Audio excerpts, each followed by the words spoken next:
Hi guys, it's Dave here at the Humble Trekker channel. I'm going to do a renewal of my emergency backup survival fire kit in my Altoids tin, and since I'm doing that I'm going to open it up on the video and show you what I got in here.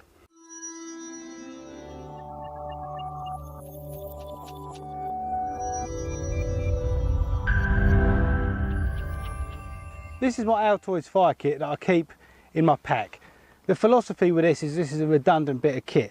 This is a little tin filled up with items for keeping a fire going, starting a fire, that you just keep in your pack, and then in that event where you cannot actually get a fire going with your first line of fire making equipment, you'd pull this out. So this is just something that sits in the pack and is never opened.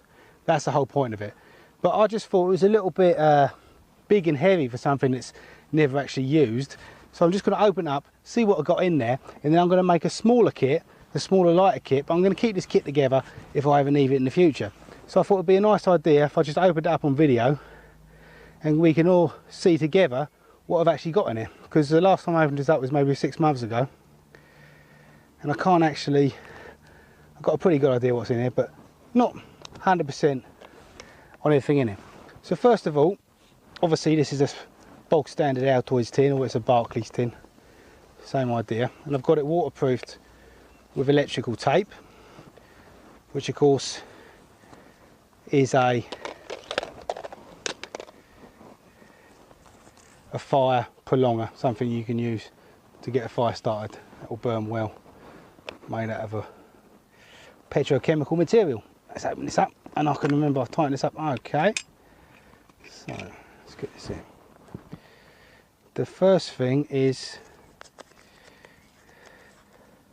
a piece of sandpaper, which is going to be used, I didn't know I had that in there, that's something I had forgotten, but that's going to be used for strike anywhere matches. I've got a ferro rod, one of these 3.5 inch ferro rods. It's seen some good use.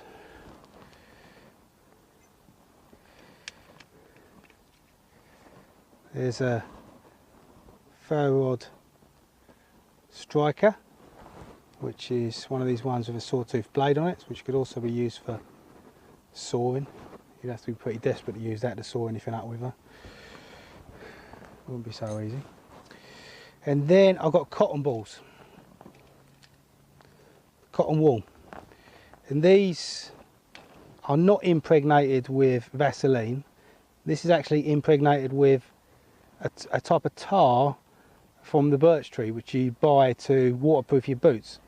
I found that this is actually a superior fire material to actually Vaseline, so I've actually covered these in this tar from birch trees, and it smells like yeah, it smells like tar. It smells beautiful.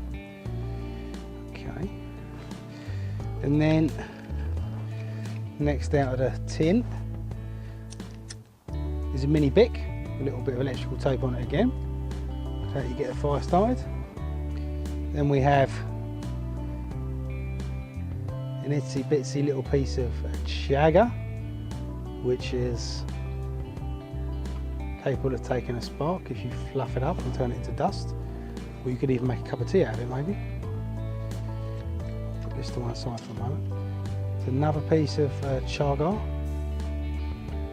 take a spark, and then I've got, these are strike anywhere matches, and I can see, I hadn't remembered I'd done this, but I can see I've covered them in wax to make them waterproof. Well done, Dave, good idea. So get out, I've got about a dozen or so waterproof strike anywhere matches. Looks like there's about 6 square inches of silver foil, which is good for making a fire on if you're in a wet environment, so you're not putting your fire down on the wet ground.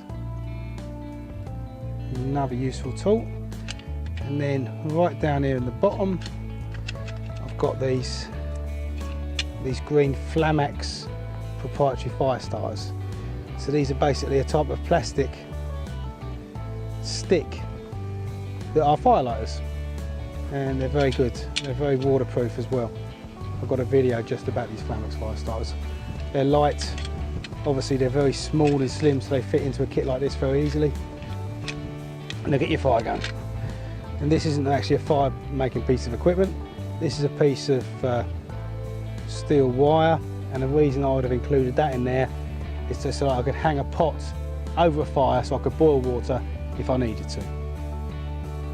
So there we go. That's the little emergency survival fire kit. You would almost certainly be able to get a fire started with that in any conditions.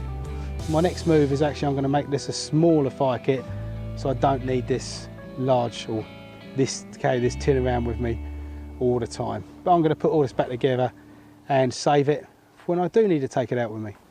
Thanks for watching this video, guys. Do leave your comments down below. Give me your ideas about fire kits, emergency fire kits, survival fire kits. What's a great item to include in there? What shouldn't you include in there? What are common mistakes people make? And what's the best advice you've got for a fire kit? Jump down in that comment section and let me know what you think. I'll see you next time. If you enjoyed the video, please do hit that like button. And if you're not already subscribed, please consider subscribing. And I'll see you next time.